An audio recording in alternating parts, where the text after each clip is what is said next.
De José Becerra, el director general de Derechos de los Animales del Gobierno de España. Es una suerte tenerlo con nosotros hoy. Sabemos que ha hecho sus esfuerzos en la agenda, que tuvimos que posponerlo, así que le agradecemos muchísimo que esté aquí hoy con nosotros. Pues José fue nombrado director general de Derechos de los Animales no porque a alguien se le hubiese ocurrido nombrarle o con una cuota de poder. Se le nombró director general por méritos, ¿no? Él trabajó 3 años de manera dura, intensa, también consensuada y con ese carácter que un poco le caracteriza a él, ¿no? Para llegar a acuerdos hasta con las personas más divergentes, ¿no? En afinidad, ¿no? Política. Y consiguieron tener la ley de bienestar animal, ¿no? De protección animal en el gobierno vasco, ¿no? Durante ese tiempo él era parlamentario en el Parlamento vasco, dentro del grupo parlamentario del Elkarrekin Podemos, y representaba a Verdes Equo en ese grupo parlamentario. La propuesta de la primera charla. Entonces, antes de hablar, sí me gustaría saber de qué queréis que hablemos y luego ya nos ponemos a hablar. No sé si queréis, porque no os aburra a estas horas, ¿qué cosas os gustaría que hablásemos? Por supuesto, del trabajo que hacemos en la Dirección General, pero de otras cuestiones ligadas al medio ambiente o a la protección animal. O sea, ese momento. Yo aprovecho. Pablo. Me gustaría si vosotros podíais hacer algo respecto a la caza Monfragüe, si vosotros teníais una opción, aunque sea de solicitar al gobierno que actúe para impedir una ilegalidad clara y flagrante. No sé si teníais una opción. Vale. Sí. ¿Más cosas? Sí, Sara. A mí me gustaría que, como director general, pues expusieras las iniciativas que se están tomando desde la Dirección General para ayudar a los pequeños municipios a cumplir la ley de bienestar animal con referencia a las colonias felices. Correcto. Sí. A mí sí que me gustaría saber si podéis ampliar la línea de subvenciones que tenéis destinando alguna partida concreta, bien sea a municipios o bien sea a asociaciones, enfocado exclusivamente al tema de la educación en primaria y secundaria. Vale. ¿Más cosas? Sí. Sí, que cómo va el desarrollo de los reglamentos de la ley 723 y que si hay alguna previsión o fecha en la que puedan salir. Virginia, atrás. Sí.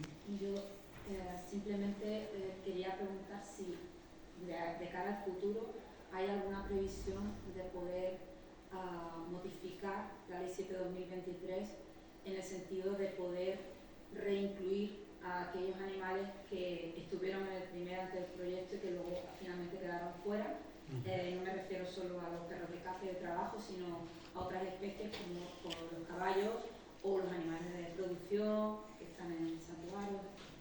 Sí, vale. ¿Más cosas? Sí, María Ángeles. Educación ambiental. Vale. Ese es el tema. Piensa que en las universidades el derecho ambiental no es asignatura obligatoria, y empezando por los políticos tienen que conocer mejor los problemas ambientales y el derecho ambiental. Yo he estado en 2 mesas de conferencias, en una de ellas con la ministra anterior de Medio Ambiente, que ahora está Teresa Rivera. Con Teresa Rivera. Bueno, esa fue que reunió a bastante gente. Bien, y hablando del tema del cambio climático, digo, bueno, ¿y eso qué queréis hacer? Pregunté, ¿cómo lo vais a hacer? Con educación ambiental. Bueno, entonces yo esperaba grandes campañas de sensibilización en la prensa, en asignaturas en los colegios obligatorias, etcétera, etcétera. No he visto nada. He visto alguna cosa, pero no tanto. En otra mesa con el secretario de Biodiversidad, ¿cómo se llama? Asturiano. Sí, Hugo Morán. Exacto, también lo mismo. ¿Cómo lo vais a conseguir esto? En otra mesa que compartí con él, educación ambiental. O sea, eso era la gran estrategia para el cambio, la transición energética y de muchas otras cosas ecológicas que tenemos que hacer. A ver cuándo eso es. Vale, ¿alguna otra cosa que se os ocurra? Bueno, pues... Tienes un rato, ¿eh? No le voy a dedicar demasiado rato. A mí me hubiera gustado hacer la charla de paciencia para no abandonar. Esa es la buena. Y de hecho yo creo que voy a empezar por ahí. Aquí en el tema de la protección animal, igual que en el tema de la protección del medio ambiente, lo que estamos viendo es una disociación muy clara entre lo que piensa y pide la sociedad y lo que están haciendo las instituciones y los responsables políticos. Yo creo que eso se ve cada vez más claro. O sea, si tú miras todos los estudios sociológicos que hay de lo que es la sociedad española ahora mismo, por supuesto, el ánimo de proteger el medio ambiente, el ánimo de luchar contra el cambio climático pasa del 80%. Más del 70% de la sociedad española hoy en día cree que los animales sufren, tienen miedo y tienen emociones, como las personas. Más del 80% a día de hoy piensan que, y además lo hemos visto en el estudio que ha presentado María, o que ha referenciado María de la Fundación BBVA, casi el 80% piensan que no se deberían utilizar animales para la diversión de las personas en espectáculos. Más del 90% piden proteger la biodiversidad de animales y plantas, y más del 90% creen que hay que respetar los derechos de los animales, y prácticamente el 95% piensan que los animales de compañía son una persona más de la familia. Esto es la sociedad española hoy en día, la media. Puede haber unas diferencias entre unas comunidades u otras, pero esto es la sociedad española. Entonces no se entiende que con este perfil de la sociedad española, donde ese 10% o 20% que queda, en el fondo es el votante sociológico de Vox, porque es así, sociológico, luego el votante político será otro, que haya partidos transversales como el Partido Socialista que impidan ni siquiera la votación de una ILP, sino simplemente el debate.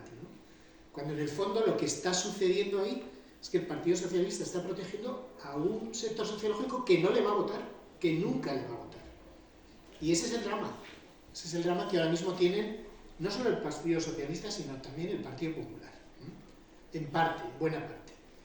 Porque es lo que digo, es un 10%, un 20%, igual que en el otro extremo izquierdo podría haber un 10%, un 20%, que tampoco nunca va a ser votante ni el Partido Popular ni el Partido Socialista, que votará a Podemos, en fin, o a anticapitalistas, quiero decir, los extremos en la sociedad existen y tienen que existir porque en la sociedad tiene que haber de todo, pero cuando se actúa en política hay que saber que si tú defiendes determinadas cosas que tu sociedad ya no defiende, te estás situando fuera de esa sociedad. Y eso es lo que ahora mismo yo percibo también desde el gobierno, de que, bueno, pues a la hora de implementar todas las políticas, tanto de protección del medio ambiente como de protección animal, hay partidos que ahora mismo no están sabiendo leer bien lo que piensa la sociedad. Es verdad que la sociedad es una cosa y la política es otra, ¿no? Y la política va en péndulos. Entonces tuvimos los principios, finales de los 70, principios de los 80, donde España entró en una democracia y eso también nos hizo abrir la mente, pero también en Europa se crearon los primeros partidos verdes, por ejemplo el Partido Verde Alemán, estaba todo el movimiento antinuclear y contra los residuos nucleares, empezaban los movimientos ecologistas a principios de los 80 y ahí tenemos una sociedad que se moviliza por el medio ambiente en principios de los 80, que dura todos los 80 y principios de los 90, y luego ese péndulo y hace que además gobiernen fuerzas de izquierdas o fuerzas progresistas, y luego en los 90 llega el péndulo y llega en España, llega Aznar, llega el Partido Popular mucho más rancio, todas las políticas se van justo hacia el otro lado, se pasan todos los años 90, llegan los años 2000, vuelve con Zapatero, vuelve un cambio, los principios de los años 2000, tenemos políticas en algunas cuestiones más progresistas, quizás no tanto en el tema del medio ambiente y menos en la protección ambiental pero de los animales, pero ya van cambiando, y ahora volvemos a estar en el péndulo de la derecha, extrema derecha. Pero ese péndulo político cambiará. y determinados colectivos que ahora mismo encuentran mucho eco en las instituciones, por ejemplo el sector de la caza, pues va a llegar un momento en que si cambia el péndulo político encontrarán mucho menos. Lo que no va a tener el sector de la caza, igual que no tiene el sector de la tauromaquia, es el apoyo social. O sea, ahora mismo esos sectores tienen un apoyo político muy importante que hace que determinadas cuestiones las veamos como una regresión en determinadas comunidades autónomas, como es Extremadura, pero el apoyo social ya está perdido. O sea, la ley de 2013, que es la que se pretendía abolir con la ILP, ralentizó la caída de la tauromaquia, pero no la paró. Esa caída ha seguido produciéndose. A día de hoy, menos del 2% de la población española acude a los toros. Menos del 2%. Es el 1,9%. Eso contando que no repitan. Es decir, se cuenta todas las entradas que se han vendido y dando por hecho de que siempre hayan sido personas diferentes, no pasa el 2%. Pero es que el 25% de esas personas entran gratis. Están entrando gratis. Porque se está dedicando dinero público, lo ha dicho María, a que entren a los toros. Si tuvieran que pagar 50 o 60 euros como para ir al concierto de Sabina, pues seguramente, pues o más, lo que hay al bar, pues seguramente esa gente no entra. Entonces, esa es una actividad que ahora mismo depende no del apoyo social, que ya no lo tiene ni lo va a tener, por mucho que en una escuela taurina haya 40 alumnos, eso no es nada, sino de que tienen ese apoyo político. Y cuando cambie el péndulo, pues ese apoyo político desaparecerá y ahí será el momento seguramente. Ahora es muy difícil pretender, justo en el péndulo contrario, de que podamos tener ese apoyo político. Igualmente tengo que decir que sí es importante que no deje de haber voces en las instituciones que defiendan unas cosas diferentes. Yo, escuchándole a Pablo, me he preguntado qué pasaría si Pablo estuviera en el Parlamento extremeño. Porque se oirían otros debates. Digo Pablo como decir cualquiera, María, en fin, cualquiera. Cuando yo estuve en el Parlamento Vasco, se aprobó la primera declaración institucional de apoyo a las abejas. ¿Por qué? Porque yo era un parlamentario verde y tenía claro la importancia de las abejas. Y hubo muchas risas en el Parlamento aquel día, pero hubo una declaración institucional que se aprobó por unanimidad. Con esto quiero decir que muchas veces prestamos menos atención a quién gana las elecciones, quién se presenta, quién no se presenta, pero esto es muy importante también. Que quien esté, o sea, a día de hoy, mencionaba Sara el tema de la gestión de colonias felinas. Los sitios donde mejor está funcionando la gestión de colonias felinas es donde hay una concejal que ha sido gatera. Esto es así, que ha sido gatera. En el momento en que alguien ha gestionado colonias felinas fuera, cuando se convierte en concejal, esto es otro mundo. Esto es el dinero que no existía, de repente aparece. Aunque no sea todo el que se necesita, pero aparece. Entonces, seamos muchos o pocos ahora mismo en la protección medioambiental o en la protección animal, tengamos la conciencia clara de que es importante que sigamos estando ahí, en las instituciones. Quienes sean, no tienen por qué ser afiliados ni no afiliados en unos partidos, en otros. Es importante que haya voces que cuando luego llegue el cambio del péndulo, antes hayan puesto la semilla también política de este cambio. Y dicha esta introducción, que la hago simplemente para que tengamos la perspectiva más amplia. Este concepto de no desesperar, de tener paciencia para no abandonar, porque los ciclos políticos van y vienen. Pero la victoria social ya se ha producido. O sea, a nivel social, es verdad que necesitamos más educación ambiental, es verdad que necesitamos más educación en empatía, pero se está obviando, por ejemplo, que la LOMLOE, es la ley que aprobó Isabel Celaá, que yo no recuerdo quién la ha mencionado, no sé si fue María Ángeles o ha sido Julio César. La LOMLOE establece, tanto para educación infantil como para primaria y secundaria, establece que uno de los objetivos transversales es conocer y valorar los animales más próximos al ser humano y adoptar modos de comportamiento que favorezcan la empatía y su cuidado. Esto está en la ley. Esto es algo que tienen que cumplir todos los centros educativos de infantil, primaria y secundaria en España. O sea, esto ya no necesita una protección legal, ya está en la LOMLOE. ¿Qué sucede? Que las comunidades autónomas, que son quienes tienen que desarrollar esos contenidos curriculares, los están haciendo desaparecer. La Comunidad Valenciana lo ha hecho, Aragón lo ha hecho, Castilla y León lo ha hecho, y posiblemente, no lo sé, pero seguramente Extremadura, si no lo ha hecho, lo hará. Pero a día de hoy ya todos los docentes tienen la obligación, todos los centros, de incluir sus contenidos curriculares, no solo la educación ambiental, que también está en otro punto, sino la educación en empatía y en respeto hacia los animales. Como lo sabemos desde la Dirección General, y además hemos estado reunidos con el Ministerio de Educación, el Ministerio de Educación sí tiene algo claro, y es que esto le corresponde a las comunidades autónomas, y sabemos que si vamos a las comunidades autónomas seguramente pues encontraremos una puerta cerrada. Una de las ideas que tenemos es todos los materiales educativos que ha desarrollado un montón de colectivos a lo largo del tiempo en materia de empatía, los queremos juntar en nuestra página web y ofrecerlos a todos los centros educativos de España para que puedan desarrollar sus unidades didácticas, etc. Eso no va a hacer que se cumpla más o menos la LOMLOE, sino que va a seguir dependiendo de que docentes como Chusa o Pablo se esfuercen dentro de sus centros, pero lo que nosotros queremos es poner por lo menos las cosas fáciles para que eso suceda. Pero que la ley ya recoge esto, pues es que ya lo recoge. Lo único que hay que hacer es que la ley se cumpla. Y claro, como la ley educativa depende de las comunidades autónomas, pues ahí es verdad que tenemos una dificultad. Pero nosotros vamos a poner los medios que a nosotros nos corresponden. Tenemos que saber también que una dirección general dentro de un gobierno tiene unas competencias concretas y otras que no. Y entonces, pues llegamos a donde las competencias nos dejan. Eso tiene que ver, por ejemplo, con el tema de la protección de los espacios naturales que mencionaba Pablo y demás. El lobo.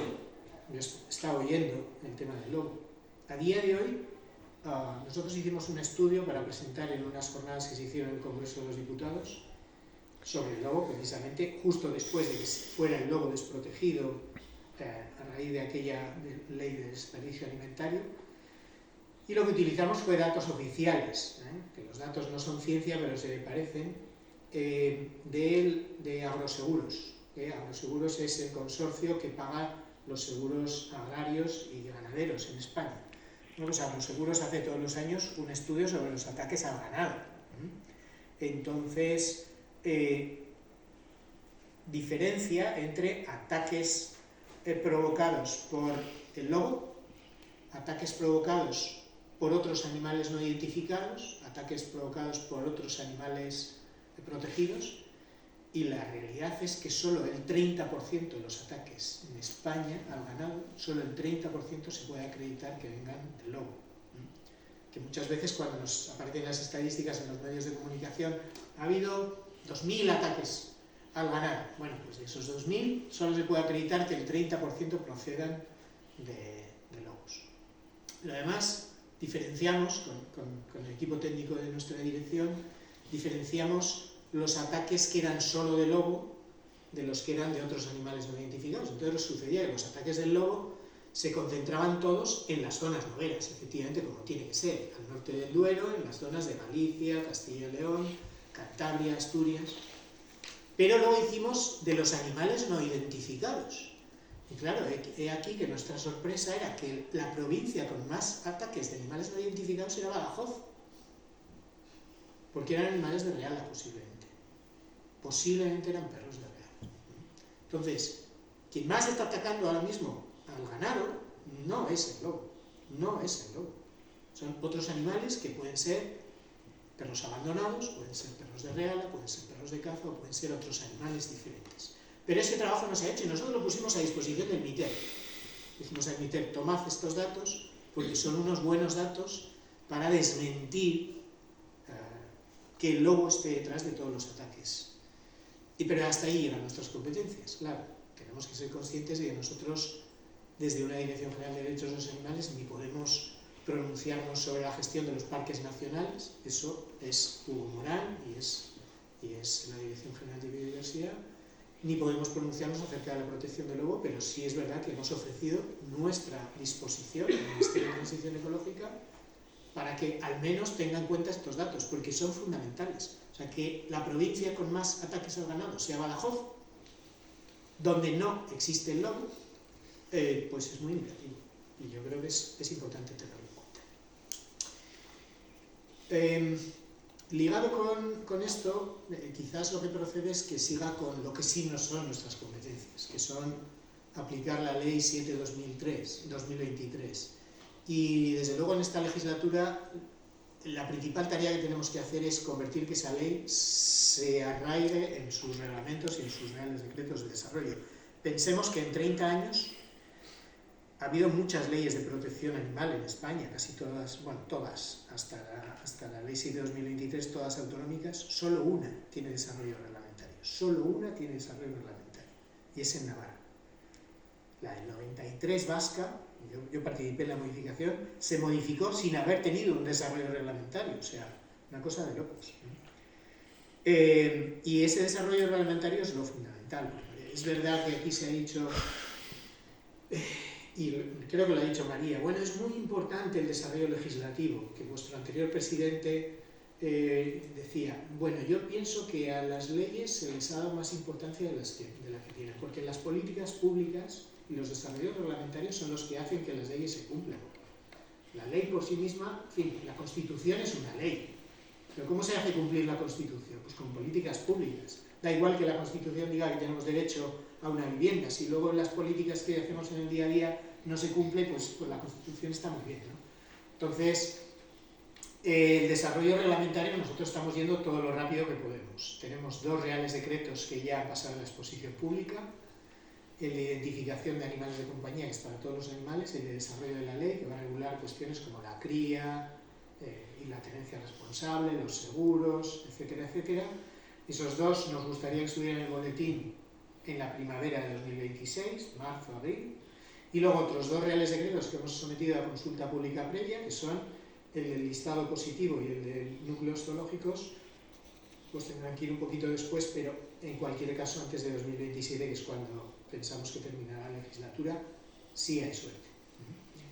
Con lo cual, una legislatura en la que ya hemos conseguido afianzar la ley estatal, yo creo que es una legislatura que está bien utilizada. Aunque no nos parece suficiente, evidentemente quisiéramos más.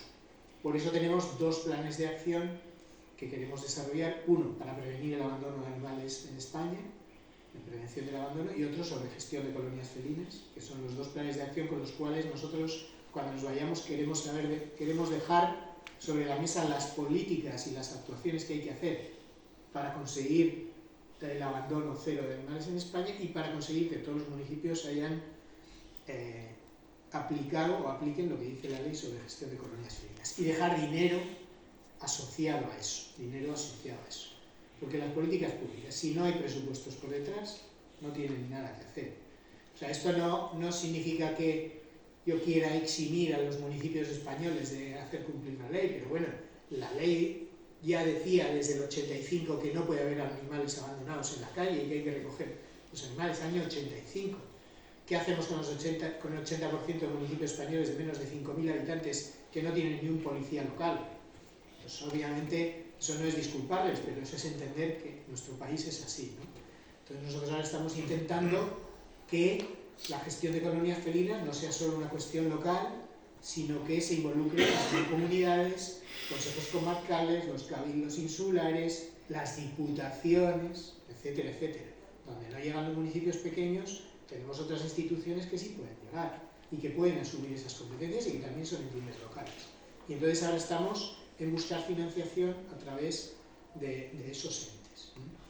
Al mismo tiempo, todo el trabajo técnico que podamos hacer, pues lo vamos a hacer igualmente. Hemos desarrollado una directriz técnica de cómo los ayuntamientos tendrían que gestionar sus colonias felinas. Queremos desarrollar una directriz veterinaria para que muchos profesionales veterinarios entiendan lo que es el gato comunitario, porque muchos de ellos, bueno, saben del gato doméstico, pero el gato comunitario no es una especie diferente, pero sí es un animal que tiene que vivir en otras condiciones y que tiene otros riesgos, ¿no? Entonces, pues también tenemos que trabajar en eso, ¿no? Y nuestra idea con la gestión de colonias felinas es dar eso, herramientas financieras y herramientas técnicas, que no es suficiente, que claro que luego tenemos que ir ayuntamiento a ayuntamiento a decirles, oye, que sepas que esto es tu competencia, asume tu competencia. Pero también tengo que decir, solo con las solicitudes de subvención que hemos recibido este año, ahora mismo ya hay más de 1.600 ayuntamientos en España que están haciendo gestión de colonias felinas, están dedicando ya más de 50 millones de euros al año, y ahora mismo, solo con esas solicitudes, hay 22 millones de personas en España que están viviendo en municipios que hacen gestión de colonias felinas. De los 50 millones, 22 ya están. Eso en 2 años de vigencia de la ley. Con lo cual, sin querer parecer triunfalista, también creo que a veces tenemos que cambiar un poco la perspectiva. O sea, he estado en Francia el mes pasado. Nosotros calculamos que en España tenemos 1,8 millones de gatos comunitarios. Francia tiene 13. Estiman que tienen 13 millones de gatos comunitarios. Nadie se plantea hacer gestión de colonias felinas. Nadie. Es más, había protectoras que, bueno, que apelaban a la responsabilidad de la gente, a que identificasen y esterilizasen sus animales en casa, que no los dejasen salir, y yo decía, esta gente está como nosotros hace 10 años. Estoy hablando de Francia. En Francia, el 70% de los animales que le llegan a la SPA, que es la Sociedad Protectora de Animales francesa, que es un monstruo en cuanto a tamaño, recursos y demás, el 70% de los animales que están llegando son gatos y se está permitiendo el sacrificio. Francia está sacrificando gatos en todos los centros de protección, En España esto ya no se hace. O sea que a veces también, sabiendo el país en el que vivimos y sabiendo que venimos de la cola, del furgón de cola, también tendríamos que tener otra perspectiva, porque si no, esto nos lleva a abandonar. Y aquí es donde es importante, o sea, ¿qué hacemos para no abandonar? ¿Qué hacemos para esperar a que cambie el péndulo? Pues saber que seguimos avanzando también, que cualquier informe veterinario de Abatma es fundamental para acabar con miserias morales como el toro júbilo, etcétera, etcétera, ¿no? Y que son pequeñas batallas que se van ganando y que tienen repercusión social. Y que cuando Pablo dice, no, pues mis hijos en las redes sociales, claro que en las redes sociales hay que seguir trabajando, porque esa batalla social está ganada. Pero también a veces yo creo que es importante que miremos hacia atrás. Entonces, desde 2021, España no tiene parangón en Europa en cuanto al número de leyes que ha ido aprobando, que siendo insuficientes todas ellas, porque bueno, el Código Civil salió razonablemente bien cuando adoptamos el concepto de ser sintiente, el Código Penal ya tenía sus claroscuros, pero es verdad que protege a todos los vertebrados, y eso también lo podemos considerar un avance, y luego viene junto con el Código Penal, viene la Ley 723, que por supuesto que tiene un montón de lagunas. Yo solo tengo que decir que Verde Secu en el Congreso votamos en contra de esta ley, porque nos parecía absolutamente insuficiente y nos parecía que era un drama que dejase fuera a los perros de actividades profesionales, y estamos viendo ahora el alcance de ese drama, ¿no? Porque cuando ya tienes una ley estatal que desprotege eso, pues luego llegan las leyes autonómicas y se dedican a desproteger lo mismo, ¿no? Entonces, pues nos ha coincidido que ese péndulo político nos está dificultando las cosas. Ahora, y ya terminando un poco con qué podemos hacer para que los animales utilizados en actividades profesionales, fundamentalmente perros, puedan volver a la ley. Yo cuando desarrollé la ley vasca, yo me senté con el colectivo de la caza y conseguí que aceptasen que los perros de caza eran iguales que los otros perros. Es verdad que fue necesario mucha tarea de diálogo, y ahí yo quiero coincidir con Pablo de que el sector de la caza no es todo igual. O sea, hay diferencias, igual que el sector ecologista no es todo igual, igual que el sector animalista no es todo igual. Es verdad que hay sectores con los que no es fácil hablar y otros con los que quizás sí podríamos entendernos.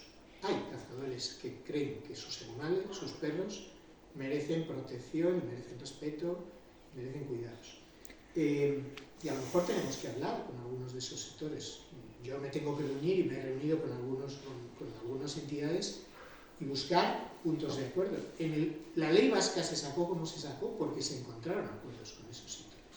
Entonces, tampoco tenemos que demonizar el hecho de que, porque además lo que ha sucedido con la ley 7/2023 es que a ciertos sectores, pero fundamentalmente el de la caza, le ha dado una sensación de impunidad, que creo que se ha dicho aquí, y le ha dado una sensación de invencibilidad que a nivel social no tiene, porque es un sector que no encuentra relevo generacional y que posiblemente está en retroceso, ¿no?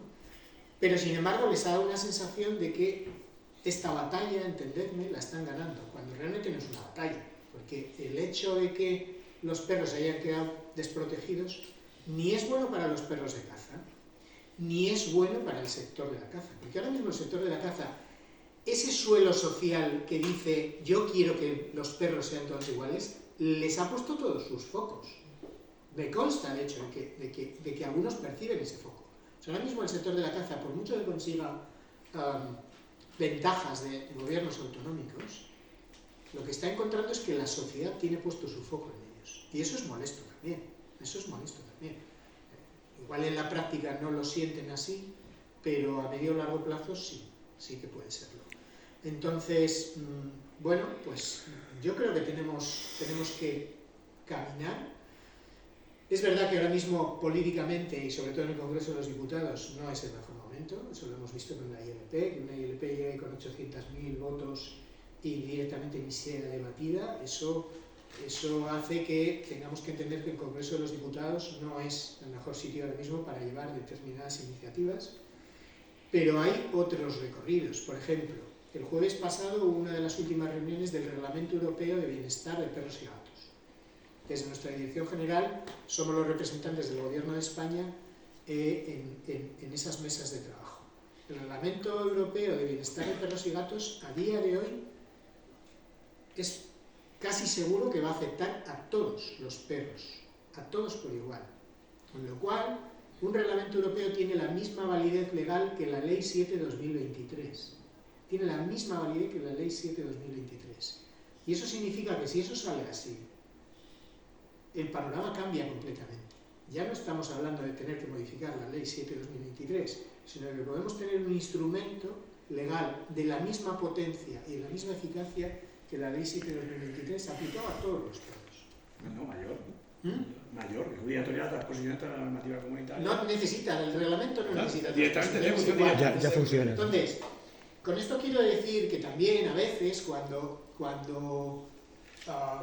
nosotros mismos, y a veces en las redes sociales se dice los perros de caza están desprotegidos.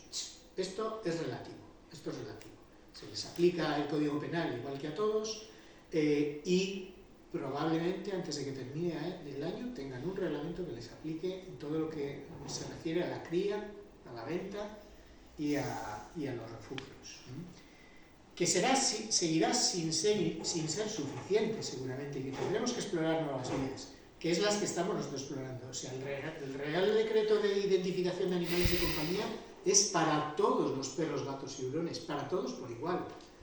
El Real Decreto de Núcleos Zoológicos que hemos empezado a trabajar, nuestra idea es que sea para todos los animales de compañía por igual. ¿Por qué? Porque no dependen de la Ley 7/2023, sino que dependen de la Ley 8/2003 de Sanidad Animal, que es de aplicación a todos los animales de compañía. Y esta es nuestra labor en la Dirección General, buscar las herramientas legales suficientes como para que cuando nos vayamos el panorama legal en España quede mucho más estable, elaborar planes de acción para conseguir las medidas técnicas y financieras suficientes para que las políticas que ya tenemos sean efectivas y sí, ¿por qué no?, avanzar un poco más en la concienciación social en esta materia.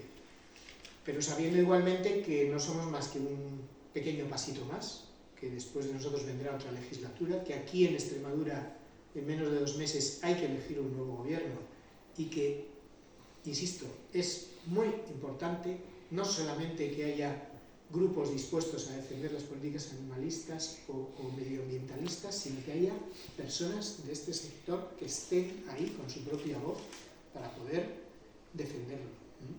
Porque una declaración institucional en favor de las abejas puede parecer una tontería, pero yo este verano en mi huerta no he tenido calabazas porque no se han polinizado. Y ya me pasó el año pasado. O sea, no estamos pudiendo polinizar ya los huertos. Entonces, cuando yo lo expliqué en 2018, antes de la pandemia, insisto, había risas desde el PP hasta Bildu. Ahora mismo seguramente ya no habría tantas risas. pero era importante defender aquello en ese momento. Y eso solo puede defender a alguien que de verdad crea que las abejas son importantes. El que piense que, bueno, que estando el problema de la vivienda, el de las abejas, el de los perros de caza, el de la tauromaquia, lo voy a dejar ahí, eso al final nos acaba pasando factura. Y no tengo nada más que decir.